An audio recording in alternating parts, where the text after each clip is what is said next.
تلاوت کی ہوئی آیتیں 17واں پارہ 70 سے مضمون شروع ہو رہا ہے. یہ سورہ حج کا آخری حصہ ہے. 78 نمبر کی آیت پہ یہ سورت مکمل ہوگی اور پارہ بھی مکمل ہوگا. میرا کل 7 آیتیں ہیں لیکن آیتیں طویل ہیں. اوپر سے یہ مضمون چل رہا تھا کہ جن معاملے میں لوگوں کا اختلاف ہے اللہ ان کے درمیان قیامت میں فیصلہ کرے گا اور فیصلہ وہی ہوگا جو اللہ کی کتاب کے مطابق ہوگا. اس کے لیے سرخروئی اور انعام ہے. جو اللہ کی کتاب کی مخالفت میں رہ کے آئے گا اس کے لیے سزائیں ہیں. تو آیت نمبر 70 کا یہ مضمون ہے. سارے جہان کے درمیان جو اختلاف ہے ان کے درمیان صحیح فیصلہ کرنے کے لیے سارے کائنات کا علم محیط ہونا چاہیے, تب جا کر صحیح فیصلہ ہو سکے گا. اسی لیے اگلی آیت میں اللہ کے علم محیط ہی کا تذکرہ ہے. الم تعلم, کیا تم نہیں جانتے, ان اللہ یعلم, کہ بے شک اللہ جانتے ہیں, ما فی السماء والارض, جو کچھ آسمانوں میں ہے اور جو کچھ زمین میں ہے سب اللہ جانتے ہیں. کیا تم یہ بات نہیں جانتے؟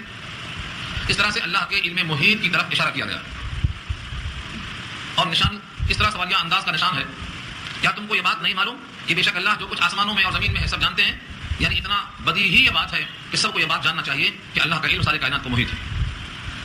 ان ذالک فی کتاب, بے شک یہ بات کتاب میں ہے. یعنی اللہ کے پاس جو لوح محفوظ ہے اس میں یہ بات لکھی ہوئی ہے کہ ساری کائنات میں جو کچھ ہوگا وہ سب پہلے سے لکھا ہوا موجود ہے. نہ صرف یہ کہ اللہ جانتے ہیں بلکہ اللہ کی کتاب میں پہلے سے لکھا جا چکا ہے. یہ اللہ کے علم محیط کی طرف اشارہ ہے. لوگ سمجھتے ہوں گے کہ یہ تو بہت مشکل کام ہے کہ آئندہ ہونے والی تمام باتیں لکھی ہوں. اللہ فرماتے ہیں ان ذالک علی اللہ یسیر, بے شک اللہ پر یہ آسان ہے. انسان اپنے علم پر قیاس نہ کرے. انسان کا علم محدود ہے, اس کو مستقبل کا علم نہیں دیا گیا ہے, لیکن یہ سب اللہ کے لیے بہت آسان ہے. ان ذالک علی اللہ یسیر, یسیر یسر سے بنا ہے, آسان ہے, اس میں کوئی چیز مشکل نہیں. جس کے پاس علم محیط ہوگا اس اپنے علم محیط کی وجہ سے ہی وہ آئندہ کیا ہونے والا ہے سب کچھ لکھ دیا ہے اور اسی کے مطابق ہمیں فیصلہ ہوا. اس کے بالمقابل کائنات میں جو لوگ بہتوں کی پرستش کرتے ہیں ان کے احوال پر نگاہ ڈالیں. کتنے معبودان باطلہ ہیں گنتی نہیں ہے. معبود حقیقی ایک ہے, اس کے بالمقابل باطل معبودان کتنے ہیں, کروڑوں میں. سب لوگ اپنے اپنے مرضی کے مطابق بہتوں کو معبود منتخب کر چکے ہیں, لیکن کسی بھی معبود کے معبود ہونے پر کوئی مستند دلیل موجود نہیں. کوئی سورج کی پوجا کرتا ہے, کوئی دلیل ہے نہیں ہے. کوئی چاند کی پوجا کرتا ہے, کوئی دلیل ہے نہیں ہے. کوئی گائے کی پوجا کرتا ہے, کوئی دلیل ہے نہیں ہے. کوئی سانپ کی پوجا کرتا ہے, کوئی دلیل ہے نہیں ہے. کائنات میں جن کو معبود بنایا گیا کسی کے معبود ہونے پر کوئی دلیل نہیں. یہ اگلی آیت ہے. وَيَعْبُدُونَ مِن دُونِ اللَّهِ, اور عبادت کرتے ہیں لوگ اللہ کے علاوہ کی. ما بمانا الذی, ایسوں کی. ما بمانا الذی, ایسی چیزوں کو معبود بنا رہے ہیں, سجدہ کر رہے ہیں. لم ينزل به سلطانا, جن پر کوئی دلیل نازل نہیں ہوئی. سلطان کے معنی دلیل, حجت. لم ينزل, نازل ہی نہیں ہوئی. بھی ان کے وجود پر, ان کے معبود ہونے پر. سلطان تنوین کے ساتھ ہے. سلطان میں 2 زبر ہے, تنوین ہے, یعنی کسی قسم کی کوئی دلیل ادنا کسی قسم کی دلیل موجود نہیں. نہ اعلیٰ درجے کی نہ ادنا درجے کی. سلطان کی تنوین برائے تنکیر ہے, کسی قسم کی کوئی دلیل موجود نہیں. بھلا جس کے معبود ہونے پر کوئی دلیل ہے ہی نہیں ان کو لوگ معبود مان کر نفع میں کیسے ہو سکیں گے؟ نقصان میں ہوں گے, خسارے میں ہوں گے, اور ان کا علم حقیقی نہیں ہوگا بلکہ ظن اور گمان اور تخمین ہوگا. اس لیے آگے فرمایا وما لیس لهم به علم, اور نہیں ہے ان کے لیے ان کے ساتھ کوئی علم یقینی. نہ کوئی دلیل ہے نہ کوئی علم یقینی ہے, بس یوں ہی لوگ دیکھا دیکھی سزا کر رہے ہیں. ایسوں کی تعداد آج آپ کے ملک میں بھی سب سے زیادہ ہے. ان سے آپ کے کاروبار ہیں, وہ آپ کے پڑوسی ہیں, اور ان سے لوگ ملتے جلتے ہیں, ان کے بہت سے کام میں آتے ہیں, ان سے کام لیتے ہیں, لیکن سب سے بڑا کام اس کو چھوتے بھی نہیں. اور وہ یہی ہے کہ تمہارا خدا تم کو پیدا کرنے والا, تم کو رزق دینے والا, تمہارے وجود کو باقی رکھنے والا, تمہاری نسلوں کو بڑھانے والا, کیا یہی معبود ہے تم جن کو سمجھتے ہو کہ یہ معبود ہے ہمارے؟ یاد رکھ لو قیامت پہ سوال ہوگا. اتنا خوف بھی اچھا نہیں ہے کہ آپ حق کو چھو نہ سکیں, حق کے بارے میں پوچھ نہ سکیں, حق کے بارے میں زبان نہ کھول سکیں. اتنا خوف بھی انسان کے پاس اچھا نہیں ہے. وما للظالمین من نصیر, اور ظالموں کے لیے کوئی نصیر نہیں ہے. نصیر فعیل کے وزن پر مبالغہ ہے, نصرت کرنے میں کوئی نصرت کرنے والا ظالموں کے واسطے نہیں ہے. جو بھی ظالم ہے, ظالم سے مراد یہاں اللہ کے غیر کی پرستش کرنے والا, معبود حقیقی کو چھوڑ کر غیر حقیقی کی پرستش میں لگنے والا, یہ سب کا سب ظلم ہے. ان کو ظالم کہا. ان ظالمین کے لیے کوئی نصیر نہیں ہے. کوئی ان کو قبر کے عذاب سے بچا لے, جہنم سے بچا لے, فرشتوں سے چھڑا لے, کوئی نہیں. اللہ نے انکار کیا. اب دنیا والے بھروسہ کر کے بیٹھے ہیں, کبھی ان سے کبھی ان سے. اللہ نے من نصیر میں 2 چیزیں بتائیں, ایک تو لفظ من, اور من ہے تبعیضیہ, اور دوسرے نصیر پر 2 زیر ہے جو تنوین کے لیے برائے تقلیل ہے. یعنی کسی بھی نصرت کرنے والے میں سے کوئی نصیر نہیں ملے. کسی قسم کی نصرت کرنے والے کسی درجے میں کچھ بھی نہیں کام میں آئیں گے. نہ فرشتوں میں سے, نہ انبیاء میں سے, نہ اولیاء میں سے, نہ اتقیاء میں سے, نہ دوستوں میں سے, نہ مال والوں میں سے, نہ بہادروں میں سے, کسی قسم کی کوئی نصرت کسی نصیر سے امید نہیں رکھنا. اگر ظلم ثابت ہو گیا, یعنی غیر اللہ کی پرستش جو ظلم ہے اور شرک ہے, اگر ثابت ہو گئی تو نصرت کرنے والا ان ظالموں کا کوئی نہیں. ان ظالمین کے باطل پر ہونے کے باوجود کتنا زیادہ وہ اپنے باطل پر جمے ہوئے ہیں, یہ دکھایا ہے شاید. جو حق پر ہے ذرا سی کوئی تکلیف کی بات ہوئی تو پیچھے ہٹ جاتا ہے, اور جو باطل پر ہے وہ اپنے باطل پر ہونے کے باوجود بہتر کے سامنے آتا. یہ سلسلہ جاری ہے. دیکھیے لفظوں کو. وَإِذَا تُتْلَىٰ عَلَيْهِمْ آيَاتُنَا بَيِّنَاتٍ تَعْرِفُ فِي وُجُوهِ الَّذِينَ كَفَرُوا الْمُنكَرَ. اور جب تلاوت کی جاتی ہے ان پر ہماری آیتیں بینات صاف صاف. بینات بیناتوں کی جمع ہے واضح. اللہ کی آیتیں واضح ہیں اپنے لفظوں کے اعتبار سے, اپنے معنوں کے اعتبار سے, اپنے نفس الامر اور حقیقت کے مطابق ہونے کے اعتبار سے. کسی قسم سے کوئی اس کے اندر کجی نہیں. اور آواز کم کر دو, آواز کم کر دو, آواز کیوں آ رہی ہے؟ بس ٹھیک. آیاتنا کے ساتھ صفت ہے بینات کی. قرآن کریم کی جو آیتیں ہیں یہ بینات ہیں, واضح ہیں. اس میں کوئی کجی نہیں ہے, کوئی ٹیڑھاپن نہیں ہے, کوئی خفا نہیں ہے. ہر آیت اپنی جگہ پر واضح ہے. جہاں جہاں متشابہ کہا گیا ہے وہ معنوی اعتبار سے, اپنے لفظ کے اعتبار سے گنجلک نہیں ہے. قرآن غیر ذی عوج, قرآن کی صفت ہے, ٹیڑھا نہیں ہے, سیدھا سیدھا. تو جب ہماری آیتیں ان پر پڑھی جاتی ہیں بینات واضح صاف صاف, تعریفو, تو اے مخاطب آپ دیکھ لیں, فی وجوہ الذین کفروا, ان کے چہروں میں جنہوں نے کفر کیا ہے, منکر. منکر کے معنی ناگواری, چہرے پر بل آنا, ناک چڑھ جانا, تیور بدل جانا. جب قرآن کریم کی آیتیں اور واضح نشانات ان پر پڑھے جاتے ہیں تو کافروں کے چہرے, ان کے تیور بدل جاتے ہیں. ان کو تنہا اللہ کا تذکرہ پسند نہیں آتا, ان کو غیر اللہ کا تذکرہ پسند آتا ہے, اللہ کے ساتھ ملاوٹ پسند آتی ہے. تنہا اللہ کا ذکر جب آتا ہے, اللہ کی آیتوں کی وضاحت جب آتی ہے تو آپ کافروں کے چہروں میں منکر یعنی ان کے چہروں پر ناگواری کے اثرات دیکھ سکتے ہیں. اور کیا دیکھ لیجیے آج بھی. اور ناگواری کس درجے کی ہے, وہ شدت کس درجے کی ہے, پیشانی پہ بل اور تیور پہ غصہ کس درجے کا ہے. یکادون یستون بالذین یتلون علیہم آیاتنا, قریب ہے کہ ہاتھ کھول دیں ان پر جو تلاوت کرتے ہیں ہماری آیتوں کی. ان پر ہماری آیتیں جو ان پر پڑھتے ہیں ان پڑھنے والوں پر ہاتھ صاف کرنا چاہتے ہیں, جبکہ یہ آیتیں ان کی نہیں ہے, یہ تو صرف پیش کر رہے ہیں. آیتیں تمہارے مالک کی ہیں, تمہارے خالق اور رازق کی ہیں. آیتیں ان کی نہیں ہے, تو صرف پیغام پہنچا رہے ہیں. پیغام پہنچانے والے پر اتنا غصہ نظر آتا ہے کہ لگتا ہے کہ اب ہاتھ کھول دیں اور دو دو ہاتھ کرنے کو تیار ہو جائیں. یکادون یستون, یستون کا ترجمہ ہاتھ کھولنا. یہ انسانیت کے لیے سب سے آخری چیز ہے, دو دو ہاتھ ہو جائے. اس درجے میں نکلے ہوئے. یکادون یستون بالذین یتلون علیہم آیاتنا, قریب ہے, قریب کہ وہ حملہ کر بیٹھے, کیونکہ ہمیشہ حملہ نہیں کرتے, کبھی کبھی حملہ کرتے ہیں, کبھی صرف غصے کا اظہار کرتے ہیں, لیکن یہ اندیشہ ہمیشہ ہوتا ہے کہ کبھی بھی وہ ہاتھ کھول سکتے ہیں. ہماری آیتوں کو سن کر بپھر جاتے ہیں اور سنانے والے پر حملہ کرنے کو بیتاب ہو جاتے ہیں. کیوں؟ ناگوار ہوتا ہے. قرآن میں توحید کی ہدایت, قرآن میں توحید کے دلائل ناگوار گزرتے ہیں. جنت کا ذکر ناگوار گزرتا ہے, جہنم کا ذکر ناگوار گزرتا ہے. اللہ فرماتے ہیں اے نبی آپ ان سے کہہ دیجیے کہ تم جن چیزوں کو سن کر ناگواری محسوس کرتے ہو, ایک اور ناگواری ہے جو اس سے بڑھ کر تمہیں پیش آنے والی ہے, میں اس کی نشاندہی کیے دیتا ہوں, وہ بھی سن لو. قل افانبئکم بشر من ذلکم النار, کہہ دیجیے کیا آپس میں تم کو خبر کر دوں ایسے شر کی جو اس سے بھی زیادہ تمہیں ناگوار گزرے گا. وہ کیا ہے؟ النار, آگ. تمہیں آیتیں پسند نہیں, حجتیں پسند نہیں, دلائل پسند نہیں, مالک کی نصیحتیں پسند نہیں, تو تم کو اس سے زیادہ ناگواری کا ایک دن آنے والا ہے, وہ تمہیں پیش آئے گی, جہنم کی آگ. یہ ہے النار. یہ النار کس کے لیے ہے؟ فرمایا وعدہ اللہ الذین کفروا, وعدہ کیا ہے اللہ نے اس آگ کا ان سے جنہوں نے کفر کیا. وعدہ اللہ الذین کفروا, وعدہ کیا اللہ نے کافروں سے اس آگ میں داخل کرنے کا وعدہ کیا. یہ وعدہ قرآن کریم میں کثرت سے ملے گا, جگہ جگہ ملے گا. جیسا کہ ابھی آیا وما للظالمین من نصیر, کوئی ان کا نصرت کرنے والا نہیں تو کہاں جائیں گے, جہنم میں جائیں گے. سلسلہ نارن ذات لہب, ان قریب جائیں گے شعلے والی آگ میں, نارن تلظا, بھڑکنے والے شعلوں میں. بہت ساری آیتوں میں ملے گا. وبئس المصیر, اور بہت برا ہے وہ ٹھکانہ. مصیر ٹھکانہ, رہنے کی جگہ کے اعتبار سے وہ آگ بہت بڑا ٹھکانہ, بہت بڑا ٹھکانہ. یہاں سے رب کریم ایک مثال دے کر سمجھاتے ہیں, کاش کہ لوگوں کو یہ بات سمجھ میں آ جائے. اور مخاطب بناتے ہیں صرف مومنوں کو نہیں بلکہ ان انسانوں کو مخاطب بناتے ہیں جو آدم کی اولاد میں شامل ہیں, چاہے وہ بتوں کی پرستشی کیوں نہ کرتے ہیں, کیونکہ یہ بات ایسی ہے جو سب کو مخاطب بنانے کی ہے, ہر انسان سمجھ سکتا. یا ایھا الذین آمنوا کے بجائے فرمایا یا ایھا الناس, اے لوگوں, اے آدم کی اولاد میں رہنے والوں, اے شرف انسانیت سے نوازے جانے والوں, اے کرمنا بنی آدم کا تاج پہننے والوں, اے وہ لوگوں جن کو ہم نے کشتی میں بچایا طوفان نوح کے موقع پر, ان کی اولاد سے نکلنے والوں, تم سارے انسان مل کر کے سنو, ایک مثال سناتا ہوں. یا ایھا الناس, اے لوگوں, ایک عجیب بات بیان کی جاتی ہے, سنو. ضرب مثل فاستمعوا له, ضرب مثل, ضرب مثل کے معنی مثال کہی گئی ہے, کہاوت کہی گئی ہے, لیکن یہاں کہاوت نہیں ہے, لیکن یہ بات کسی کہاوت سے کم نہیں ہے, اس واسطے ضرب اس واسطے استعمال کیا گیا. اصل میں ضرب یضرب کے معنی مارنا, ضرب مثل کے ساتھ جب آئے تو مثال کے ذریعے مارنا, فکر کو مارنا تاکہ فکر بدلے. اور جب ضربہ کا صلہ زمین کا آ جائے, ضربہ الارض آ جائے تو زمین پہ پاؤں مارنا مطلب سفر کرنا, اور جب ضربہ کے ساتھ با آ جائے تو مطلق مارنا. تو مارنے کے معنی ہیں لیکن معنی میں تبدیل ہو رہے. ضربہ مثال دے کر مارنا, یہ چوٹ لگتی ہے انسان کی فکر صحیح کو. اگر ذرہ برابر فکر صحیح ہے تو انسان ٹرن ہو جاتا, بدل جاتا. یہ ہے ضربہ مثل, ایک مثال بیان کی جاتی ہے, مثال دے کر سمجھایا جاتا. فاستمعوا له, اس کو سنو. فاسمعوا له, فاسمعوا سنو نہیں, فاستمعوا تے کا اضافہ. استماع کے معنی آتے ہیں توجہ کامل کر کے سننا. فاستمعوا له, اس کے لیے کان لگا کر سنو, پوری توجہ کے ساتھ سنو. ان الذين تدعون من دون الله لن يخلقوا ذبابا, بے شک جن لوگوں کو تم پکارتے ہو, جن کی تم عبادت کرتے ہو, من دون اللہ, اللہ کو چھوڑ کر, لن يخلقوا ذبابا, ہرگز وہ لوگ ایک مکھی پیدا نہیں کر سکیں گے. ساری کائنات کے بت پرستوں کو سناؤ جا کے, تم جن بتوں کو خدا سمجھ کے سجدہ کر رہے ہو, یہ ایک مکھی پیدا کرنے پر قادر نہیں ہے, ایک مچھر پیدا کرنے پر قادر نہیں ہے, کسی مکھی کا ایک پر بنانے پر قادر نہیں ہے. سارے معبودان باطلہ کی یہ حالت. لن يخلقوا, اور لفظ لن جب مضارع پہ آتا ہے تو معنی ہوتے ہیں ہرگز نہیں, ہرگز نہیں. یعنی مستقبل میں ان فیوچر کبھی بھی ان میں یہ قوت نہیں آ سکتی کہ ایک مکھی بنا سکیں. ہر ایک نہیں، سب مل کے ایک مکھی بنا سکتے. لن یخلقوا، سب مل کر نہیں بنا سکیں گے. ذبابا، ایک مکھی. ذبابن پر بھی تنوین ہے، کسی قسم کی کوئی مکھی. مکھیاں بہت سے قسم کی ہوتی ہیں، چھوٹی بھی اور بڑی بھی. ان مکھیوں میں سے کوئی کسی درجے کی مکھی نہیں بنا سکتے. ذبابن کی تنوین برائے تقدیر اور تنکیر ہے.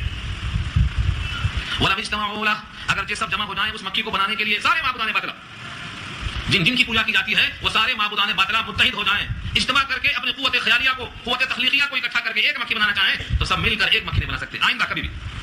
یہ چیلنج کم ہے. یہ کبھی سنایا ہم نے کسی کو؟ سنانے ہی واسطے رکھا گیا. ہم تلاوت کر کے ثواب لینا چاہتے ہیں، ثواب مل رہا ہے، لیکن تلاوت کے ذریعے ثواب ملنے کے ساتھ ساتھ اس فکر کو بانٹو تو لوگ توحید میں داخل ہوں گے، کفر چھوڑیں گے. اور جب وہ جائیں گے جنت میں تو ان تک انسان جو پہنچانے والا ہے وہ محروم نہیں ہو سکتا. اپنے آپ کو صحیح بناؤ. وَلَوِ اجْتَمَعُوا لَهُ، واو وصلیہ ہے، گر جاتا ہے. وَلَوِ اجْتَمَعُوا لَهُ، اگرچہ وہ سب جمع ہو جائیں، سب مل کر کے مکھی نہیں بنا سکتے. یہ بھی بہت بڑی بات ہے. لیکن اللہ تعالیٰ نے اس کے بعد اسی سے ایک اور جز پیدا کیا. پیدا نہیں کر سکتے ٹھیک ہے، لیکن تم جو ان کے اوپر بتاشے چڑھاتے ہو، مٹھائیاں چڑھاتے ہو، کھانے چڑھاتے ہو، نیاز چڑھاتے ہو، ان کو مکھیاں لے کر بھاگتی ہیں تو یہ ان سے چھڑا بھی نہیں سکتے. اتنے بے بس ہیں کہ مکھیاں ان کا کھانا لے لیتی ہیں. تم ان کے واسطے چڑھاتے ہو مگر مکھیاں لے لیتی ہیں. وَإِن يَسْلُبْهُمُ الذُّبَابُ شَيْئًا لَا يَسْتَنقِذُهُ مِنْهُ، سلب کے معنی چھیننا. سلب ماخذ سے چھین لینا. وَإِن يَسْلُبْهُمْ، اور اگر چھین لے ان سے کون؟ الذُّبَابُ، مکھیاں. شیئا، کچھ بھی. لا یستنقذوہ، تو اس سے وہ لوگ چھڑا نہیں سکتے. میرا بتاشا واپس کر دو، میرا پھول واپس کر دو، میرے ناریل واپس کر دو. کوئی بھی چیز جو چڑھائی گئی ہے ان میں سے کوئی چیز کوئی واپس لینے پر قادر نہیں ہے. پیدا تو کیا کریں گے؟ پیدا کی ہوئی لا کے رکھی ہے، حفاظت کرنے پر قادر نہیں ہے.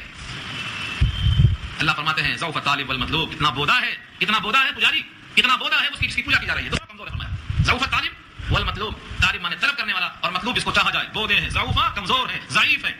ضعف صرف بڑھاپے میں نہیں آتا. بوڑھے کو ضعف اور ضعیف اس بات پہ کہتے ہیں کہ مطلب کمزوری کے معنی میں. بڑھاپے سے کمزوری آئے تبھی ضعیف، اور خلقی کمزوری ہو جیسے بتوں میں ہے وہ شروع سے ہی ہے. کوئی اٹھایا تو اٹھ سکتے، کوئی رکھا تو رکھے جا سکتے، کوئی اتارا تو اتارے جا سکتے، کوئی نہلایا تو نہلائے جا سکتے. وہ خود سے کسی کام میں کبھی آئے کیا؟ یہ ہے کمزور ہونا ان کا. ضعف الطالب والمطلوب. ایسا عابد بھی لچر ہے، ایسا معبود بھی لچر ہے. دونوں پہ افسوس ہے. ضعف الطالب والمطلوب. جب ان کے معبود اتنے کمزور ہیں تو ان کی پرستش کرنے والے کتنے کمزور ہوں گے. یہ کہا کر رب کریم فرماتے ہیں ما قدر اللہ حق قدرہ، ما قدر اللہ حق قدرہ. انہوں نے قدر نہیں کیا اللہ کی جیسا کہ اس کی قدر کرنا چاہیے تھا. ایک طرف خالق اور ایک طرف مخلوق، ایک طرف قادر اور ایک طرف عاجز، ایک طرف ساری کائنات کو پیدا کر کے رزق دے کر کے نسلوں کو بڑھانے والا، اور ایک طرف ساری کائنات میں عاجز اور محتاج ہے. ان دونوں کو لا کر ملا دیا. یہ قدر ہے اللہ کی یا ناقدری ہے اللہ کی؟ ناقدری ہے. یہاں سے ایک اصول نکلا. اصول یہ ہے کسی چھوٹے کو بڑا کر کے اتنا اونچا کر دینا کہ بڑے کے مرتبے تک پہنچ جائے. یہ چھوٹے کی قدر نہیں ہے، بڑے کی ناقدری ہے. یہیں سے نکلتا ہے. سید الانبیاء محمد مصطفیٰ صلی اللہ علیہ وسلم کے لیے گنبد خضرا بنایا. گنبد بیضا تھا، گنبد زرقا تھا، اب گنبد خضرا ہے. رنگ بدلے تھے، 3 رنگ بدلے ہیں تاریخ میں اس کے. گنبد بیضا، پھر گنبد زرقا، اب گنبد خضرا. سید الانبیاء کی شان ہے. اب دوسروں کے گنبد اگر ویسے ہی بنائے گئے تو دوسروں کا مقام بڑھایا نہیں گیا، مقام مصطفیٰ کو گھٹایا گیا. یہ سمجھنا لوگوں. اگر کسی بندے میں اللہ کی صفات ثابت کی گئی تو بندے کا مقام نہیں بڑھایا، اللہ کا مقام گھٹایا گیا. اگر کسی ولی کو نبیوں تک بڑھا دیا گیا تو ولیوں کا مقام بڑھایا نہیں، نبیوں کا مقام گھٹا دیا. کسی کتاب کو کتاب اللہ کے برابر لے جا کر رکھا گیا تو کتاب کا مقام نہیں بڑھا، کتاب اللہ کا مقام کم کر دیا گیا. یہ اصول نکلتا ہے آیتوں سے. اس لیے فرمایا اللہ کی صفات میں، اللہ کے ذات میں کوئی شریک نہیں. مسجود ہونے میں، معبود ہونے میں، خالق ہونے میں، قادر ہونے میں کوئی بھی اس کے برابر شریک نہیں. اس لیے فرمایا کہ اللہ کے لوگوں نے قدر نہیں کی جیسا قدر کرنا چاہیے کہ وہ تو خالق ہے، باقی سب مخلوق ہیں. وہ قادر ہے، باقی سب عاجز ہیں. اس نے سب کو پیدا کیا ہے، سب اس کے پیدا کیے ہوئے ہیں. لہذا اسی پیشانی کو یہاں بھی ٹیک دیا، اسی پیشانی کو وہاں بھی ٹیک دیا. یہ پیشانی دونوں کی جگہ ٹیکنے سے اللہ کا حق مارا گیا. ہو جس میں عبادت کا دھوکہ بندوں میں اسے تقسیم نہ کر. عبادت کا دھوکہ ہے، بندوں کا حق نہیں بن سکتا. وہ تو اللہ کی قدر کب ہوگی کہ جو چیزیں اللہ کے لیے خاص ہیں وہ اللہ کے غیر میں تقسیم نہ ہو. اس لیے فرمایا ما قدر اللہ حق قدرہ. اللہ کی قدر نہیں کیا لوگوں نے جیسا کہ قدر کرنے کا حق تھا. کیا حق تھا؟ فرمایا ان اللہ لقوی عزیز، بے شک اللہ البتہ قوی ہے، غالب ہے. جو قوت والا ہے اور جو قوت والا نہیں ہے دونوں برابر کر دیے گئے. جو عزیز ہے سب پر غالب ہے اور جو مغلوب ہے دونوں کو برابر کر دیے گئے. یہ ناقدری ہے، یہ اللہ کا قدر نہیں کیا. اس کے بعد لوگوں کو اعتراض تھا کہ فرشتوں میں سے تو رسول ہو سکتے ہیں لیکن بشر اور انسان میں سے رسول کیسے؟ نہیں مانتے تھے. آج بھی بہت لوگ نہیں مانتے. اگلی آیت ان کے لیے صاف دلیل پیش کرتی ہے. اللہ کو جس طرح حق ہے کہ رسولوں کو فرشتوں میں سے منتخب کرے، ایسے اس کو یہ بھی اختیار ہے کہ رسولوں کو انسانوں میں سے منتخب کر لے. کون روکنے والا؟ اللہ کو. اللہ یصطفی، اللہ چنتے ہیں. اللہ یصطفی، اللہ مصطفیٰ بناتے ہیں. یصطفی، استفا کے معنی چن لینا، منتخب کرنا، سلیکٹ کر لینا. جس طرح اللہ فرشتوں کو رسول بنا کر جبریل کو، اسرافیل کو اپنا پیغمبر بنایا. جس طرح جبریل پیغام لاتے رہے، اسرافیل بھی پیغام لاتے رہے. حق ہے اللہ کو کہ فرشتوں سے یہ کام لیا. ایسے ہی اللہ نے انسانوں میں سے جس کو چاہا اپنے رسالت کے واسطے چن لیا. تم رسولوں کا انکار صرف اس لیے کرتے ہو کہ وہ انسان ہے تمہاری طرح. اللہ فرماتے ہیں میرے اختیار کو چیلنج کرنے والا کوئی نہیں. اللہ یصطفی من الملائکۃ رسلا ومن الناس، اللہ چنتے ہیں، اختیار کرتے ہیں فرشتوں میں سے بحیثیت رسول کے اور انسانوں میں سے. کفار قریش فرشتوں میں سے رسول مانتے تھے، انسانوں میں سے رسول نہیں مانتے تھے. کہتے تھے بڑا بشر ہماری طرح رسول کیسے ہو سکتا ہے؟ یہ تعجب والے لوگ آج بھی موجود ہیں. اسی آیت کا صحیح ترجمہ ان کی تسلی کے واسطے کافی ہے. لفظ الناس کہا اللہ نے, اور الناس لوگوں کے لیے, الناس لوگوں کے لیے پورے قرآن کریم میں 100 جگہ استعمال ہوا ہے. الناس کے معنی لوگ. تو خلاصہ کیا نکلا؟ اللہ منتخب کرتے ہیں من الملائکہ فرشتوں میں سے, رسولا بحیثیت رسول کے, ومن الناس اور لوگوں میں سے. ان اللہ سمیع بصیر, بے شک اللہ سننے والے اور دیکھنے والے ہیں. سننے والے ہیں, ہر ایک کے اعتراضات سنتے ہیں, اور بصیر ہر ایک کے حال کو دیکھتے ہیں. کوئی چیز مخفی نہیں ہے. اللہ جانتے ہیں رسالت کا حقدار کون ہے, فرشتوں میں سے حقدار کون ہے, انسانوں میں سے کون ہے. تمہارے اعتراض کرنے سے کچھ نہیں ہوگا. کفار قریش کہتے تھے کیا دو بڑے شہروں میں سے, طائف اور مکہ میں سے اتنے بڑے بڑے لوگ ہیں, ان میں سے اللہ کو نبوت کے واسطے کوئی اور نہیں ملا, یہی یتیم و یسیر ملے. یہ کفار قریش کا اعتراض تھا. قرآن نے نقل کیا ہے 25واں پارہ سورہ زخرف کی آیت, وقالوا لولا نزل هذا القرآن على رجل من القريتين عظيم. یہ آیت پڑھیے, قریش کا اعتراض اس آیت میں نقل کیا اللہ نے. کیوں نہیں نازل کیا گیا قرآن طائف اور مکہ کے دو بڑے شہروں میں سے کسی بڑے آدمی پر. بڑے آدمی پر ان کی نگاہ میں بڑا کون تھا؟ جن کے کانوں میں سونے کی بالیاں ہوں اور ہاتھوں میں کنگن ہوں, اور مکہ سے طائف تک باغات ہوں, مال اولاد ہوں, خزانہ ہوں. یہ ان کی نگاہ میں بڑا تھا. مگر اللہ جانتے ہیں, اللہ اعلم حیث یجعل رسالتہ, اللہ جانتے ہیں کہ رسالت جیسا مقدس مقام کس جگہ رکھا جائے. رسالت کا مقام کدھر, مال دولت کدھر. مال تو مائل کہا, اور مال کی طرف مائل ہونا, مائلان رکھنے والا اگر ادھر زیادہ مائل ہو گیا تو جنت میں جائے گا بھی تو 500 برس لیٹ جائے گا. 500 برس اغنیاء مہاجرین 500 برس لیٹ جائیں گے جنت میں فقراء مہاجرین کے مقابل میں. سید الانبیاء کا فیصلہ کیوں لیٹ کے ہوں گے؟ حساب دینے کے چکر میں 500 برس لگ جائے گا. حساب دیتے ہو, آدھا دن لگے گا, اور ایک دن ہوتا ہے 1000 سال کا, تو آدھا دن جو حساب لگے گا کتنا ہے؟ 500 برس ہو گیا. 500 برس پیچھے ہو گئے, جو کچھ نہیں ہے, مال زیادہ کا حساب دیتے رہو گے. تو اللہ کی نگاہ میں مال کا تقدس نہیں ہے, ورنہ قارون کو نہیں ملتا. بادشاہ کا تقدس نہیں ہے, ورنہ فرعون کو نہیں ملتا. دنیا کی جائیداد کا تقدس نہیں ہے, شداد کو نہیں ملتا. نبوت وہ منصب ہے جو کسی بندے کو حاصل نہیں ہو سکتا جب تک اللہ خود نہ دے دے. یہ وہبی ہے, عطائی ہے, کسبی نہیں ہے. اللہ جانتے ہیں جس کا دل کتنا مقدس ہے, میرے پیغام کے لیے کون قلب ہے جو سنبھال سکتا ہے. اللہ اعلم حیث یجعل رسالتہ, 8ویں پارے کی آیت. اللہ بہتر جانتے ہیں کس کو دیا جائے رسالت. تو لوگوں کا جو اعتراض ہے کہ کسی بڑے آدمی کو دیا جاتا, اور کچھ لوگوں کا اعتراض ہے کہ انسانوں کو نہ دیا جاتا, فرشتوں کو دیا جاتا. اللہ فرماتے ہیں یہ آپ کی رائے جیب میں رکھ لو. آپ کی رائے کی ہمیں ضرورت نہیں کہ مالداروں کو دیا جائے یا فرشتوں کو دیا جائے. ہم جانتے ہیں کس کو دیا جائے. ہم چنتے ہیں اپنے مقصد کے لیے فرشتوں میں سے بھی اور انسانوں میں سے بھی. اللہ کی ذات سمیع اور بصیر ہے, اس میں کوئی دخیل اور صحیح نہیں ہے. یہاں سے رد ہو گیا ان کا جو انسان ہونے کے ناطے کسی بھی نبی کی نبوت کا انکار کرتے ہیں اور نبی کو انسان ماننے سے تحمل کرتے ہوں. ان کے واسطے یہاں پر بہت بڑا تماشا. یعلم ما بین ایدیہم وما خلفہم والى اللہ ترجع الامور. یہ وہی ٹکڑا ہے جو آپ پڑھ چکے ہیں آیت الکرسی میں. آیت الکرسی کے 255 نمبر کی آیت میں 10 جملے بتائے تھے میں آپ کو. اس میں ایک جملہ ہے یعلم ما بین ایدیہم وما خلفہم. بے یہاں وہی لفظ ہے, بے وہی لفظ ہے. یعلم ما بین ایدیہم وما خلفہم, وہ جانتے ہیں مخلوق کے سامنے جو کچھ ہے اور مخلوق کے پیچھے جو کچھ ہے. یعنی جو اب ہمارے موجودہ زمانے میں ہے وہ بھی جانتے ہیں, اور جو ہمارے مرنے کے بعد احوال آئیں گے وہ بھی جانتے ہیں. مخلوق کے آگے پیچھے جو کچھ ہے سب جانتے ہیں. انسان کا علم اتنا محدود ہے کہ صرف آگے دیکھ سکتا ہے, اور اللہ کا علم اتنا محیط ہے کہ آگے کیا ہونے والا ہے وہ سب جانتا ہے. لکھا ہوا پھر بھی یہ کم علم والا کامل العلم والی ذات پر اعتراض کرتا ہے کہ نبوت ان کو کیوں دی. نبی انسانوں کو کیسے بنا دیا, بھلا ایک بشر نبی کیسے ہو سکتا ہے؟ یہ خام خالی دماغ میں کہاں سے آئی؟ اللہ فرماتے ہیں تمہارا علم تو بہت ہی محدود ہے, اور تم جس پہ اعتراض کرتے ہو اس کا علم اتنا ہے کہ تمہارے آگے پیچھے آنے والا علم سب اللہ کے پاس موجود ہے. اس موقع پر وہ بات کبھی نہیں بھولنا جو حضرت خضر نے کہا تھا موسیٰ سے. چڑیا نے کشتی پر بیٹھ کر جو پانی چوچ میں لے لیا تھا, اے موسیٰ میرا تیرا علم ملا کر اللہ کے علم میں سے اتنا بھی کم نہیں کیا جتنا سمندر کے پانی سے چڑیا نے چوچ میں لے کر کم کیا, اتنا بھی کم نہیں کیا. جب نبیوں کے علم کا یہ عالم ہے اللہ کے مقابلے میں, تو آج کل کے انسان جو بالکل جاہل ہیں یہ خدا پہ اعتراض کرتے ہیں کہ انسانوں میں سے رسول کیسے ہو سکتے, بشر میں سے رسول کیسے ہو سکتے. رسالت اللہ کی عطا ہے, اس کی عطا کے لیے آپ کی رضا ضروری نہیں ہے. اللہ کی عطا اگر آپ کے بس میں ہوتی تو اس کا بھی جواب دیا اللہ نے. اہم یقسمون رحمت ربک نحن قسمنا بینہم, کیا رب کی رحمت یہ تقسیم کریں گے؟ ہم تقسیم کریں گے. اللہ فرماتے ہیں ہماری رحمت ہے نبوت, یہ کو ہم تقسیم کریں گے. رب کی رحمت کے خزانے بشکل نبوت اور رسالت یہ تقسیم نہیں کریں گے, ہم تقسیم کریں گے. لہذا یہ لچر عذر چلنے والا نہیں ہے خدا کے جناب میں. مرنے کے بعد معلوم ہو جائے گا کہ صرف بشریت کی بنیاد پر نبوت کا انکار کیا گیا تھا. ایسے تمام لوگ مجرم قرار پائیں گے اس آیت کی روح سے. اللہ فرماتے ہیں کرو انکار کب تک کرتے, وَإِلَى اللَّهِ تُرْجَعُ الْأُمُورُ, سارے امور لوٹ کر اللہ ہی کے پاس لائے جائیں گے. کندھے پر اٹھا کر 4 آدمیوں کے لائے جاؤ گے تو کہاں آؤ گے؟ ہمارے ہی پاس آؤ گے. انکار کرنے والا, اقرار کرنے والا, وفادار, غدار, مجرم, مجاہد سب میرے پاس آئیں گے. سارے کاموں کا انجام میرے ہی پاس ہونے والا ہے. وَإِلَى اللَّهِ تُرْجَعُ الْأُمُورُ, فرشتوں اور آدمیوں کا سب کا انجام اللہ کے پاس پہنچنے والا ہے. لہذا ایمان والوں سے اب اللہ کا خطاب ہے, جو لوگ اللہ کو مان چکے, جو اللہ کی کتاب کو مان چکے, جو رسول اللہ کو مان چکے. ایک حکم اللہ کا ہے, یا ایھا الذین آمنوا, اے وہ لوگ جو ایمان لے آئے ہو, ارکعوا, رکوع کرو, واسجدوا اور سجدہ کرو, واعبدوا ربکم اور بندگی اپنے رب کی کرو, وافعلوا الخیر, خیر کے کام کرو, لعلکم تفلحون, تاکہ تم کامیاب ہو جاؤ, شاید کہ تم کامیاب ہو جاؤ. اس آیت میں کتنے امر ہیں دیکھو, ارکعوا, رکوع کرنا, واسجدوا, سجدہ کرنا, واعبدوا ربکم, اپنے رب کی بندگی کرنا, وافعلوا الخیر, نیکیوں کے کام کرنا. یہ سب امر ہیں. افعلوا امر ہے, واعبدوا امر ہے, واسجدوا امر ہے, ارکعوا امر ہے. 4 امر دیا اللہ نے. اس آیت پر حضرت امام شافعی رحمۃ اللہ علیہ کے ہاں سجدہ واجب ہے, کیونکہ یہاں لفظ وسجدوا ہے, سجدہ کرو. کوئی روایت بیان کرتے ہیں کہ سورہ سجدہ, سورہ حج کو دوسری سورتوں پر فوقیت حاصل ہے کہ اس صورت میں 2 سجدے ہیں.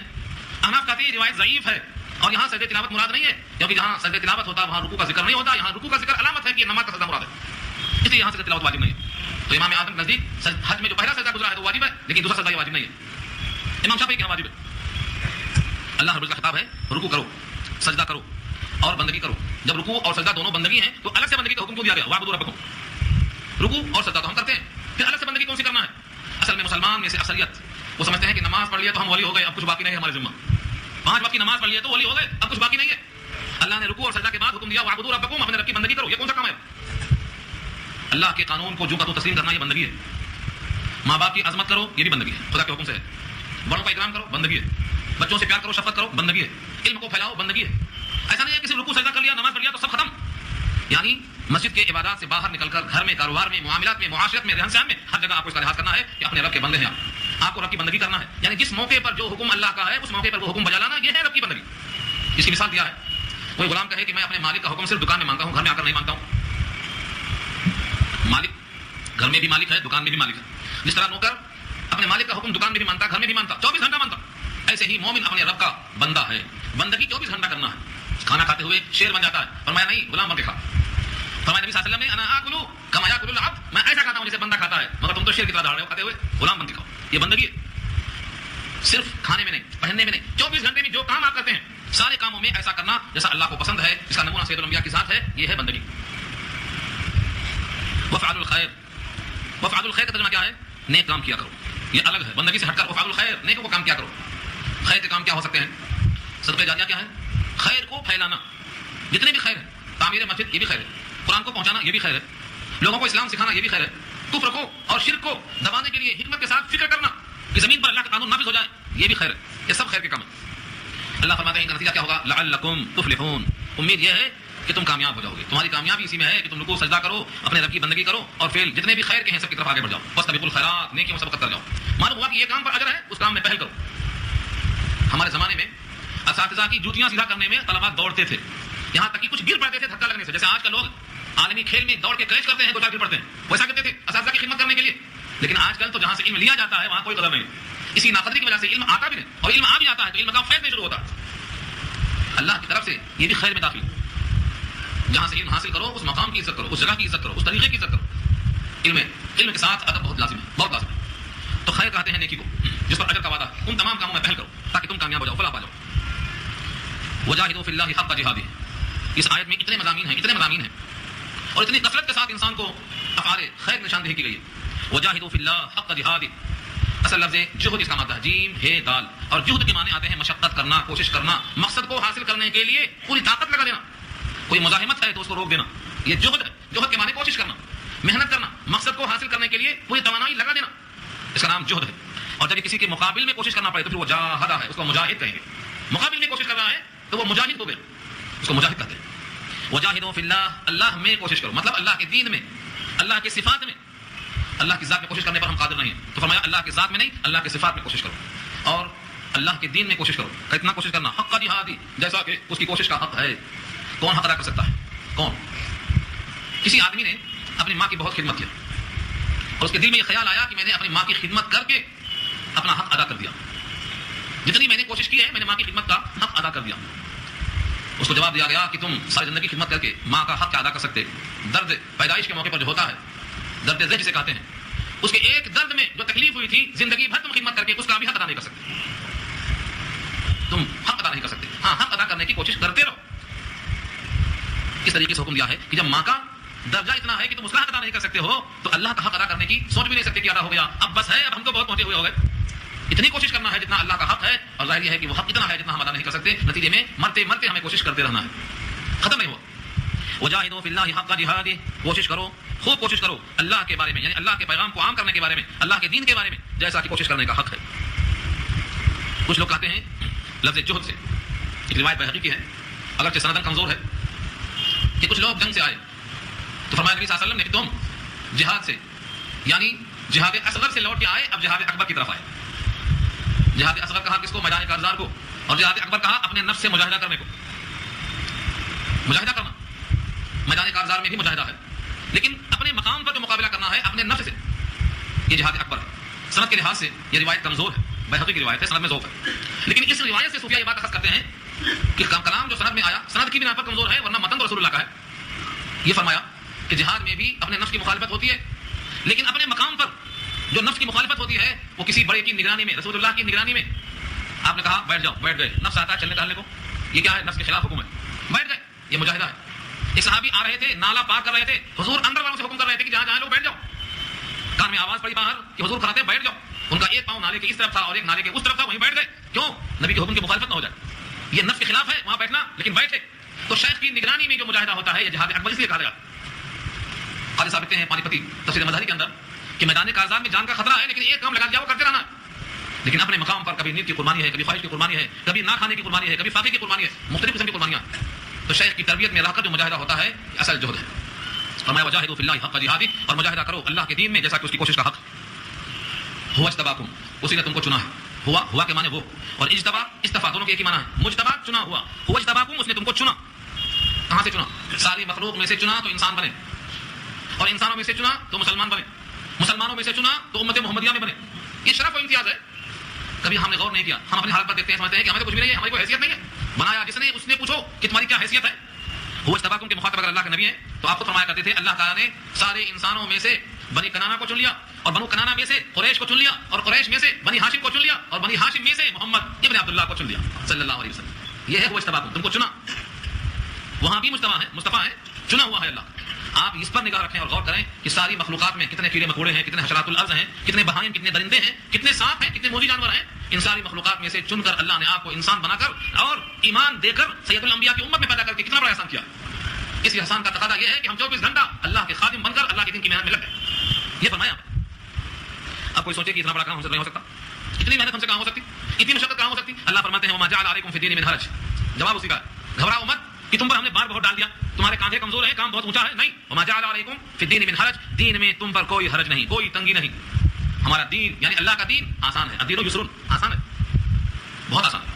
اگر کوئی ٹھان لے کہ میں وفادار بن کے رہوں گا تو زندگی میں کبھی مشقت نہیں آئے گی، بلکہ اگر کتاب اللہ کے سائے میں چلنے کی عادت ڈال لو تو بقول ایک مرید کے جتنے شیخ کو خط لکھا تھا، آپ کی باتیں تو یاد آتی ہیں، زیادہ اثر تو نہیں ہوا، البتہ طبیعت شریعت بن گئی ہے، طبیعت شریعت بن گئی ہے، جیسے پیاس میں پانی کا دل چاہتا ہے، اور دھوپ میں چھاؤں کا دل چاہتا ہے، اور گرمی میں ہوا کا دل چاہتا ہے، ایسے ہی جب نماز کا وقت آتا ہے تو نماز پڑھنے کا دل چاہتا ہے، جب سجدے کا وقت آتا ہے تو سجدے میں رونے کو دل چاہتا ہے، جب رمضان آتا ہے تو روزہ رکھ کر خدا کی محبت میں بھوکا رہنے کا مزہ آتا ہے۔ یہ کیا ہے؟ جب بندہ اللہ کا ہو جاتا ہے تو طبیعت شریعت بن جاتی ہے۔ کھانا کھاتے وقت دکھ ہونا چاہیے نا، روٹی کمانے کے لیے رکشہ چلاتا ہے، مشقت نہیں ہے، مگر مشقت بھول جاتا ہے روٹی سوچ کے۔ مشقتیں دنیا کے لیے کون نہیں کرتا؟ کتنے لوگ ہیں راتوں رات جگتے ہیں، نیند قربان کرتے ہیں، کیوں؟ روزی اور روٹی جب مہینے کی تنخواہ یاد کرتا ہے تو جرنا آسان ہو جاتا ہے۔ ایسے ہی مومن جب جنت کو یاد کرتا ہے، اللہ کی محبت کو یاد کرتا ہے تو کوئی کام مشکل نہیں دکھتا، فاقہ بھی آسان ہو جاتا ہے، اس کو مشقت نہیں کرتے۔ تو جب جزا پر توجہ جائے گی اور اللہ کی محبت پر عظمت پر نگاہ جائے گی تو دنیاوی کام مشکل نظر نہیں آئے گی، دنیا میں کوئی کام مشکل نہیں۔ ورنہ مرچی کھاتے ہیں آپ سادن میں، مرچی کھانا بھی مشقت کا باعث لگتی ہے، نمک لگتا ہے، کھسکا لگتا ہے، چھوڑ دو کھانا پینا، نہیں، یہ حاجت ہے، اس کے سوا اس جسم کی بقا کا کوئی راستہ نہیں ہے۔ اللہ فرماتے ہیں تمہارے دین پر چلنے کے سوا تمہارے واسطے کوئی راستہ نہیں ہے، ایک ہی راستہ ہے جس کا نام صراط مستقیم ہے، جس پر چل کر نجات یافتہ بن سکتے ہو اور میرے دسترخوان سے فیضیاب ہو سکتے ہو، دوسرا کوئی راستہ نہیں ہے۔ تو اس میں بھی مشقت آئے تو تمہیں جھیلنا ہے، یوں تو مشقت ہم نے اتنی نہیں رکھی ہے کہ تم برداشت نہ کر سکو۔ وما جعل علیکم فی الدین من حرج، اور نہیں بنایا تم پر دین میں کوئی قسم کی تنگی، من حرج میں ایک تو من ہے تبعیض کا، اور حرج میں تنوین ہے تنقیر کی، کسی قسم کا کوئی حرج اور کوئی تنگی ہم نے نہیں رکھی۔ ملت ابیکم ابراہیم، ملت کے معنی مذہب، ابیکم تمہارے باپ، ابراہیم نام ہے پیغمبر کا۔ فرمایا کرتے تھے نبی صلی اللہ علیہ وسلم جدی ابراہیم، میرے دادا ابراہیم ہے، جد امجد، ابراہیم کے فرزند اسماعیل ہیں، اور اسماعیل کے سلسلے نسب میں سید الانبیاء پیدا ہوئے۔ تو اس معنی کا یہاں کہا گیا ہے ملت ابیکم ابراہیم، تمہارے باپ کا مسلک، تمہارے باپ کا مذہب ہے ابراہیم کا، ہمارے روحانی باپ ہیں سید الانبیاء محمد مصطفیٰ صلی اللہ علیہ وسلم۔ آپ نے خود فرمایا ہے وازواجہ امہاتکم، نبی کی بیویاں تمہاری مائیں ہیں، جب تمہاری مائیں ہیں تو نبی تمہارے لیے کیا ہوئے؟ بمنزلہ باپ کے ہوئے، اور جب ابراہیم سید الانبیاء کے جد امجد ہیں تو ہمارے سب کے باپ ہوئے کہ نہیں ہوئے؟ یہ کہلوایا گیا۔ چنانچہ دنیا میں مشرکین بھی ابراہیم کو اپنی طرف منسوب کرتے ہیں، یہودی بھی منسوب کرتے ہیں، عیسائی بھی منسوب کرتے ہیں۔ ایک موقع تو ایسا آ چکا ہے پیچھے کہ اللہ کو رد کرنا پڑا، ما کان ابراہیم یہودیا ولا نصرانیا ولکن کان حنیفا مسلما، نہ وہ یہودی تھے نہ نصرانی تھے لیکن مسلم تھے اور حنیف تھے۔ تو ہر ایک منسوب کرتا ہے ابراہیم کی طرف، ابراہیم سب کے جد امجد ہیں، تو یہ جو ملت ہے، جو مذہب ہے، تمہارے باپ ابراہیم کا ہے، کسی اور کی طرف سے نہیں آیا ہے، لہذا تم کو اس پر اور کوشش کرنا ہے کہ تم حقدار اس کے ہو، تمہیں میراث میں ملا ہے۔ ملت ابیکم ابراہیم ہوا سماکم المسلمین من قبل وفی ھذا، ہوا کی ضمیر بعض لوگوں نے کہا ہے اللہ کی طرف گئی ہے، جیسا کہ پیچھے بھی آ چکا ہے ہوا اجتباکم، اسی نے تم کو چنا ہے، تو یہاں بھی ہوا کی ضمیر اللہ کی طرف جائے گی، اسی نے تمہارا نام رکھا ہے مسلمان، ہوا اسی نے، سماکم، سما یسمی تسنیہ نام رکھنا، کم تمہارا، ہوا سماکم المسلمین، مسلم کی جمع ہے مسلمین، مسلم کیسے کہتے ہیں؟ آج کا مسلمان اتنا نہیں جان سکا کہ مسلمان کے معنی کیا ہیں، اگر یہ جان لیتا تو بغاوت نہیں کرتا۔ مسلمان کہتے ہیں خدا کے حکم پر سر رکھ دینا، حکم بردار، جمع مسلمین ہے. اللہ نے کہا ہے نکاح مسجد میں کرو تو برکت ہوگی. مسلمان مسجد میں نکاح نہیں کرتا, اگر کرتا بھی ہے تو پھر باہر جاتا شادی خانے میں. کیوں جا رہا بھائی؟ کہاں سے حکم آیا؟ یہ مسلمان ہونے کے خلاف. مسلمان تو یہ ہے کہ نبی کا حکم مان کر مسجد میں نکاح کر لے, کرتا رہ جائے. نکاح میں کھانے کا حکم نہ اللہ نے دیا نہ رسول نے دیا. لیکن دنیا والوں کے سامنے ہم کیوں کمزور نظر آئیں؟ ہماری عزت و وقار ان کے سامنے کیوں کم ہو جائے؟ اللہ کے سامنے کم ہو تو ہونے دو, محشر میں رسول اللہ کے سامنے کم ہو تو ہونے دو. یہاں کسی سے ہم کم نہیں. مسلمان کو صرف مسلمان کے معنی بتا دو, خدا کے واسطے یہ فرض ہے. مسلمان کہتے ہیں حکم بردار, جو اللہ کا حکم نہ ٹالے, رسول اللہ کا حکم نہ ٹالے, وہ مسلم ہے, جمع اس کی مسلمین ہے. جب ہم حکم بردار نہیں رہے تو ہم مسلمان کہاں سے رہے؟ ہم وہی حکم مانتے ہیں جو ہمارا دل چاہتا ہے, ہم وہی حکم مانتے ہیں جس میں مزہ آتا ہے, ہم وہی حکم مانتے ہیں جہاں شان ٹپکتی ہے بقول شخص سے میٹھا میٹھا کب کڑوا کڑوا تھو. وہ سنت کو اپناتے ہیں جس میں میٹھا میٹھا کھانے. حضور کی سنت مسواک بھی تو ہے, میٹھا کھانے والوں مسواک تو کڑوی مسواک کرو, نہیں کرتے. کیا مسواک کو لینا رکھنا کاٹنا ایک مشکل مسئلہ ہے. کھانے کے بعد میٹھا بازو رکھا ہوا ہے, کتنا آسان ہے, لیے اور کھا لیے. تو میٹھا کھانا بھی سنت ہے, لیکن مسواک کرنا بھی سنت ہے. آج سنت کا بہت لوگ نام لینے والے پیدا ہو گئے, لیکن جو حضور کی سب سے بڑی سنت ہے 23 سال نبوت کے زمانے کی, وہ قرآن کو پڑھنا سمجھنا سمجھانا ہے, یا وہ بھی زیرو ہے, وہ بھی زیرو ہے. سب سے بڑی سنت رسول اللہ کی ہے جس میں کسی کو شریک نہیں رکھا رسول اللہ نے. وہ کیا ہے؟ اللہ سے لینا, بندوں کو دینا. قرآن کریم کی شکل میں اللہ کا حکم بندوں پر آپ پہنچانے کے لیے رات دن کوشش کرتے تھے. آج قرآن تبرک ہو کر آ گیا ہے. فرمایا ہوا سماکم المسلمین, اسی نے تمہارا نام مسلمان رکھا. تو اگر ہوا کی ضمیر گئی اللہ کی طرف تو مسلمان نام کس نے رکھا؟ اللہ نے رکھا. اور ایک قول شارحین کا یہ بھی ہے کہ ہوا کی ضمیر اوپر جاتی ہے ابراہیم کی طرف. ابراہیم نے ہی تمہارا نام مسلم رکھا ہے, اسی مناسبت سے رسول اللہ نے بھی تمہارا نام مسلمان رکھا ہے. مسلم نام تمہارا اوپر سے آ رہا ہے. جیسا کہ ابراہیم نے دعا کی تھی خانہ کعبہ کی تعمیر کے بعد, ربنا وجعلنا ذریۃ, اے پروردگار ہمارے لیے جو ہماری اولاد بنا اسے کیسی بنا؟ مسلمۃ لک, آپ کے لیے وہ مسلم ہو, آپ کی اطاعت گزار ہو. تو لفظ مسلم کی دعا فرمایا. تو ابراہیم کے نام رکھ دینے سے اور دعا کر دینے سے یہ مسلم کا نام تمہارا اللہ نے رکھا ہے. پہلے ابراہیم نے رکھا اور بعد میں اللہ نے اس کتاب میں تمہارے نام کی تصدیق کر دیا. اس لیے کہا من قبل وفی ھذا, اس قرآن کے نزول سے پہلے بھی اور اس قرآن میں بھی. من قبل اس سے پہلے, وفی ھذا اور اس کتاب میں, دونوں میں تمہارا نام کیا ہے؟ مسلمان ہے. مسلمان ہونا بہت آسان ہے, مسلمان باقی رہنا بہت مشکل ہے. یہ شہادت گہے الفت میں قدم رکھنا ہے. لوگ آسان سمجھتے ہیں مسلمان ہونا. اگلا ٹکڑا دیکھو کہ اس سے پہلے بھی اور اس کتاب میں بھی تمہارا نام مسلمان ہے, تاکہ تم یہ کام کرو. تمہیں کون سا کام کرنا ہے؟ تم کو تو شہادت دینا ہے رسولوں پر, تم کو تو شہادت دینا ہے, گواہی دینا ہے, حق و انصاف کی بات کرنا ہے. جب خود ہی تم حق و انصاف پر نہیں رہیں گے تو حق و انصاف والی بات تمہارے منہ سے اچھی کیسے لگے گی؟ لیکون الرسول شہیدا علیکم وتکونوا شہداء علی الناس, تاکہ ہو جائیں رسول گواہ تم پر اور تم ہو جاؤ گواہ لوگوں پر. یہ جملہ آخری آیت کا ہے. جو مسلمان اپنے مستقبل کو بنانا چاہتا ہے, اپنے فیوچر پلان کے طور پر اس کو پڑھتا جائے. یہ فیوچر پلان ہے. 50 سال کا کیوں سوچتے ہو؟ 50 سال کا مت سوچو, ہمیشہ والا سوچو. وہ یہ ہے تاکہ ہو جائیں رسول گواہ تم پر اور تم ہو جاؤ گواہ لوگوں پر. یہ مضمون پہلے سورہ بقرہ میں آ چکا. بہت بڑا مقصد ہے اللہ کا. قیامت میں جب اللہ سوال کریں گے تمام رسولوں سے, سارے انبیاء سے, یوم یجمع اللہ الرسل فیقول ماذا اجبتم, رسولوں کو جمع کر کے پوچھیں گے تمہیں کیا جواب ملا, تمہاری امتیوں نے کیا جواب دیا. سارے رسول جمع ہوں گے. اللہ کو کیا نہیں معلوم ہے؟ سب معلوم ہے, لیکن منہ سے کہلوانا, حجت کو پورا کرنا, جن کے خلاف حجت ہے ان کو بھی سنانا. سارے انبیاء کہیں گے ہمیں کچھ نہیں علم ہے آپ کے علم کے مقابلے میں. جب تک ہم دنیا میں رہے ہم نے دیکھ بھال کی, ہمارے مرنے کے بعد تو سب کچھ آپ نے دیکھا ہے, آپ کو خوب معلوم ہے. سارے انبیاء کہیں گے کہ دیکھو ہم نے تو پیغام پہنچا دیا. ان کے امتی کہیں گے ہمارے پاس تو کوئی آئے نہیں. خاص طور سے حضرت نوح کا نام آیا ہے, جن کی نبوت کا زمانہ 950 برس ہے, 3 نسلیں گزر گئیں. ان کی امت کہے گی کہ ہمارے پاس کوئی نہیں آیا. ما جاءنا من بشیر ولا نذیر, ہمارے پاس کوئی آیا نہیں. انبیاء کہیں گے کہ ہم نے پیغام پہنچایا, اور امتی کہیں گے ہمارے پاس کوئی نہیں آیا. اس موقع پر اللہ تعالیٰ امت محمدیہ کو بطور گواہ کے پیش کریں گے. مقصد دیکھو, امت محمدیہ گواہی دے گی کہ ہم گواہی دیتے ہیں کہ سارے نبیوں نے اپنا پیغام پہنچایا. وہ لوگ کہیں گے کہ تم تو پیدا بھی نہیں ہوئے تھے, سب سے بعد میں تم دنیا میں آئے, پیغام پہنچایا کہ نہیں پہنچایا, تمہیں کیا بولنے کا حق ہے؟ تمہیں کچھ بھی بولنے کا حق کہاں سے ہے؟ سید الانبیاء امت محمدیہ کی تصدیق کرنے کے واسطے لائے جائیں گے کہ میری امت نے جو کچھ کہا ہے یہ سچ کہا. امت کہے گی کہ ہم کو ہمارے نبی نے بتایا اور ہمارے نبی نے اپنی کتاب سے بتایا کہ سب نبیوں نے پیغام پہنچایا. امت محمدیہ کی تصدیق کرنے کے واسطے رسول اللہ کو محشر میں بلایا جائے گا, اور آپ کہیں گے کہ یہ بات سچ ہے کہ ہر نبی نے پیغام پہنچایا, میں نے امتیوں سے کہا تھا اور مجھ سے جبریل نے کہا تھا, اور جبریل کو اے اللہ آپ نے بھیجا تھا. سند میں تسلسل جب پیش کر دیا جائے گا تو امت انبیاء جتنے لوگ انکار کرنے والے تھے سب کے سب اپنے انجام کو پہنچ جائیں گے, ان کا مواخذہ ہو جائے گا. یہ شہادت بہت اونچا مقام ہے. اگر اس وقت ہم کو بلایا جائے گواہی کے لیے اور ہم خود مخمصے کے اندر پڑے ہوں, نمازیں چھوٹی ہوئی ہوں, روزے غائب ہوئے ہوں, دوسروں کو حقوق ضائع کیے ہوں, قبرستان بولی ہوں, تو ہمارا کیا حساب کتاب ہوگا کہ ہم بلائے جائیں گے جواب کے لیے؟ اپنا موقف پہچانو, اپنا منصب پہچانو, اپنا مقام پہچانو. کتنا اونچا مقام ہے کہ انبیاء کرام کی گواہی کے لیے ہم کو بلایا جائے اور ہماری تصدیق کے واسطے سید الانبیاء کو بلایا جائے. یہ منظر سورہ نساء میں بھی آ چکا, اور وہی آیت ہے سورہ نساء والی. جب ایک بار حضرت ابی بن کعب سے حضور نے کہا قرآن سناؤ, کہا میں آپ کو سناؤں, آپ پر تو نازل ہوا ہے. کہا نہیں, اللہ نے کہا ہے سناؤ. کہا کہ اللہ نے میرا نام لے کے کہا ہے؟ فرمایا ہاں تمہارا نام لے کے کہا ہے, ابی بن کعب سے قرآن سنو. رونے لگے کہ میرا نام اللہ کی زبان پہ آیا, رونے لگے. جب قرآن پڑھتے گئے سورہ نساء کی آیت پر پہنچے فکیف اذا جئنا من کل امۃ بشہید وجئنا بک علی ہؤلاء شہیدا, اے نبی اس وقت آپ کا کیا حال ہوگا جب محشر کے میدان میں آپ کو لایا جائے گا, ہر جماعت سے ایک گواہ پیش کیا جائے گا اور ان تمام گواہوں کی تصدیق کے واسطے آپ کو لایا جائے گا. نبی صلی اللہ علیہ وسلم کی آنکھیں آنسوؤں سے بھر کے بہ رہی تھی. اور آپ نے کہا وہی حسب کا، بس کرو بس کرو. تلاوت سے نبی محشر کے میدان کا تصور لے کر رونے لگے. وہی جو مقام وہاں ہے سورہ نساء میں، وہی بات یہاں کہی جا رہی ہے. تو امت محمدیہ کا مقام اتنا اونچا ہے کہ سارے انبیاء کی تصدیق کرنے کے لیے بطور گواہ کے پیش کیا جائے گا. اس لیے اپنے مقام کو پہچانو. لیکون الرسول شہیدا علیکم، تاکہ رسول ہو جائیں گواہ تم پر، وتکونوا شہداء علی الناس، اور تم ہو جاؤ گواہ لوگوں پر. اس گواہی کے لائق رہنا ہے تو فاسق نہیں بننا، معتدل سقہ معتبر بننا. فاسق کی گواہی قبول ہوتی نہیں، بے نمازی کی گواہی قبول ہوتی نہیں. اس لیے فرمایا فاقیموا الصلاۃ وآتوا الزکاۃ، نماز قائم کرنا اور زکات دینا. اگر تم خود ہی بے راہی کا شکار ہو گئے، تم غیر معتدل ہو گئے، غیر ثقہ ہو گئے، تمہاری گواہی اللہ کے ہاں چلنے والی کیسے؟ تم کو اللہ کے سامنے کھڑے ہو کر گواہی دینا ہے، ایسا ہو کے آنا. لہذا کیا کرنا؟ فاقیموا الصلاۃ، نماز خصوصی سے قائم کرنا. کیونکہ جس کی نماز درست ہو جائے گی اس کا سارا عمل درست ہو جائے گا. جس کی نماز درست، سارا عمل درست. نماز کیا ہے؟ بندے کے ساتھ اللہ کا جو معاملہ ہے، اگر یہ درست ہو گیا تو سارے درست ہو جائیں گے. وآتوا الزکاۃ، اور زکات دیتے رہو. واعتصموا باللہ، اور مضبوطی کے ساتھ پکڑے رہو اللہ کی رسی. واعتصموا باللہ، اللہ کو پکڑو، مطلب اللہ کی رسی کو پکڑو. اللہ کی رسی کہیں دیکھا ہے آپ نے؟ کہاں ہے وہ اللہ کی رسی؟ ہاں، اللہ کی رسی کہاں ہے جس کو پکڑنے کا حکم دیا گیا؟ کدھر ہے اللہ کی رسی کی؟ اگر تلاش نہیں کیا ہے تو تلاش کر لو. واعتصموا بحبل اللہ جميعا، تم سب اکٹھا ہو کر اللہ کی رسی کو پکڑ لو. فضائل قرآن ایک مستقل کتاب ہے، ساری حدیثوں کو جمع کیا ہے. اس قرآن کریم کو کہا گیا ہے یہ حبل اللہ المتین، یہ اللہ کی مضبوط رسی ہے جو ٹوٹ نہیں سکتی، ہاں چھوٹ سکتی ہے. یہ رسی ہے، اس کو مضبوط پکڑ لو. اور اسی کی طرف اشارہ کیا نبی صلی اللہ علیہ وسلم نے حدیث کے اندر کہ میں تمہارے درمیان دو بھاری بھرکم چیزیں چھوڑ کے جا رہا ہوں. لن تضلوا ما تمسكتم بهما، اگر تم ان دونوں کو پکڑے رہو گے تو کبھی گمراہ نہیں ہوگے. کتاب اللہ و سنتی، اللہ کی کتاب اور میرا طریقہ. اللہ کی کتاب اور میرا طریقہ، یعنی کتاب اللہ کو منمانی مت سمجھو، کتاب اللہ کو میرے طریقے کے مطابق سمجھو. میرا عمل وہی ہے جو کتاب اللہ میں لکھا ہے، کتاب اللہ میں وہی لکھا ہے جو میرا عمل ہے. یہ بی بی عائشہ کی حدیث کا اشارہ ہے. کان خلقہ القرآن، قرآن آپ کی عادت ہے، جو قرآن میں ہے وہ آپ کرتے تھے، جو آپ کرتے تھے قرآن میں لکھا. تو یہ ہے واعتصموا باللہ، مضبوطی سے پکڑے رہو. ابھی تو ہاتھ میں آیا ہی نہیں تو کیسے پکڑیں گے؟ کریں گے نا کوشش. زندگی جتنی باقی ہے پوری اسی کام میں لگ جائے کہ ہم اللہ کی کتاب کے خادم بن کے جئیں.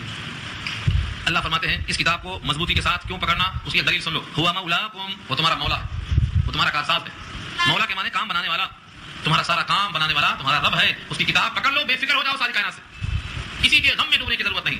اگر تم نے ایک غم پال لیا اپنے مولا کا تو سارے غموں سے تم کو چھٹکارا مل جائے گا. حدیث میں آتا ہے، یہ امداد اللہ انور صاحب نے کتاب لکھا ہے فضائل قرآن، بڑی پیاری کتاب ہے، مختصر ہے، پڑھنا. اگر کسی بندے نے اپنی ساری فکروں کو سمیٹ کر ایک فکر بنا دیا، یعنی فکر دنیا کے بجائے فکر آخرت میں ڈوب گیا، تو سارے فکروں سے اللہ اس کو آزاد کر دیتے ہیں. اور اگر وہ دنیا کی تمام فکروں کو اوڑھ لیتا ہے تو ان کی فکروں میں ہمیشہ ڈوبا ہوا رہتا، کبھی آزاد نہیں ہوتا. تو ایک فکر آزاد ہونے کے لیے ایک فکر کیا ہے؟ وہ آخرت کی فکر، اس کو اوڑھ لیں. اللہ تعالیٰ سب کاموں سے بے نیاز کر دے گا. ہوا مولاکم، وہ تمہارا کارساز ہے. بات ختم ہو رہی ہے، آخری ٹکڑا ہے. لیکن لفظ مولا کی ذرا وضاحت کر دوں. سورہ نحل میں بحث آ چکی ہے، لیکن اکثر لوگ پوچھتے ہیں کہ مولا تو اللہ کا نام ہے، مولا اللہ کو کارساز کو کہا جاتا ہے، تو پھر مولوی صاحب کو مولانا کیوں کہا جاتا؟ اکثر لوگ پوچھا کرتے ہیں. یہ سوال کا جواب میں نے دیا ہے سورہ نحل پارہ 14 میں. وہاں ایک آیت ہے وَهُوَ كَلٌّ عَلَى مَوْلَاهُ، سورہ نحل پارہ 14. هُوَ كَلٌّ عَلَى مَوْلَاهُ، دو غلام کی مثال دی ہے. اس میں سے ایک غلام وہ ہے جو اپنے مالک پر بوجھ ہے. تو کیا کہا؟ کلن علی مولا، وہ جو غلام ہے اپنے مولا پر بوجھ ہے. تو مولا کسے کہا اللہ نے؟ اس غلام کے مالک کو مولا کہا. تو معلوم کیا ہوا؟ مولا کبھی کبھی مالک کے معنی میں آتا ہے، مولا کبھی آقا کے معنی میں آتا ہے، مولا کبھی قائد اور سردار کے معنی میں آتا ہے. جب اللہ کے ساتھ استعمال ہو تو کارساز کے معنی میں آئے گا، اور کسی اور کے ساتھ اگر مولا کا استعمال ہو تو مالک کے معنی میں آئے گا، یا دینی قائد اور قیادت کے ذمہ دار کے معنی میں آئے گا. تو مولانا کہنا ایسا ہے جیسے اس کو آپ نے دینی پیشوا مان لیا کہ ہماری دینی ذمہ داری کے یہ مالک ہے، اس معنی میں آتا ہے. تو مطلق نہیں ہے، یہ کامن ناؤن ہے، یہ مشترک ناؤن ہے. یہ قرآن کریم میں اللہ نے خود استعمال کیا ہے. ہوا مولاکم، وہ تمہارا مولا ہے، تمہارا کارساز ہے. فنعم المولا ونعم النصیر، کیا پیارا ہے مولا، کیا عمدہ ہے کارساز اور کیا عمدہ ہے مددگار. ایسے مددگار کے ہوتے ہوئے، ایسے عمدہ کارساز کے ہوتے ہوئے ہم اپنی پیشانیوں کو کہاں ٹکا رہے ہیں، کہاں بھٹکے جا رہے ہیں ہم. ایسا ہے کہ اگر اللہ کو چھوڑ کر غیر اللہ کی طرف جائیں گے تو بہترین کارساز کو چھوڑ کر ایسے لوگوں کے پاس جائیں گے جو بالکل کمزور اور بودے ہیں، ذوف الطالب والمطلوب کا مصداق ہیں، جن کا سہارا اللہ کے سہارے کے مقابل مکڑی کے جالوں کی طرح ہے. غیر اللہ کا سہارا اللہ کے مقابل ایسا ہے جیسے مکڑی کے جالوں کا گھر، نہ دھوپ میں کام آئے، نہ ہواؤں میں کام میں آئے، نہ کسی قسم سے وہاں آپ کو سکون ملے. ہلکا سا ہاتھ لگائیں تو صاف ہو جائے. اس کو تارے عنکبوت کہتے ہیں، مکڑی کے جالوں کی طرح. سورہ عنکبوت میں اللہ نے خود کہا ہے اللہ کے غیر کا سہارا مکڑی کے جالوں کے برابر ہے. کہاں پھنسے ہوئے لو کانوا یعلمون، کاش لوگ جان لیتے. تو یہ آیت یہاں پر مکمل ہوئی. فنعم المولا ونعم النصیر، جو بندہ اللہ کو کثرت سے یاد کرے گا ان ناموں کے ساتھ، مولا کو کارساز مان کر، اس کے سارے کام اللہ آسان فرمائیں گے. سورہ حج اللہ کے فضل و کرم سے مکمل ہو گئی. اب اس کے بعد انشاءاللہ سورہ مومنون پارہ 18 کا آغاز ہوگا. دعا کر لیجیے. الحمدللہ رب العالمین والصلاۃ والسلام علی سید المرسلین یا حی یا قیوم برحمتک نستغیث. اللهم انا نعوذ بك من الشقاق والنفاق وسوء الاخلاق رب ارحمهما كما ربياني صغيرا. اللهم آتي نفسي تقواها انت وليها ومولاها وانت خير من زكاها. اللهم انا نعوذ بك من الشقاق والنفاق وسوء الاخلاق. اللهم انا نسالك الخير كله رب ارحمهما كما ربياني صغيرا. اللهم انا نسالك من خير ما سالك منه نبيك محمد صلى الله عليه وسلم ونعوذ بك من شر ما استعاذك منه نبيك محمد صلى الله عليه وسلم. انت المستعان وعليك البلاغ ولا حول ولا قوه الا بالله. وصلى الله تعالى على خير خلقه سيدنا مولانا محمد واله واصحابه اجمعين برحمتك يا ارحم الراحمين.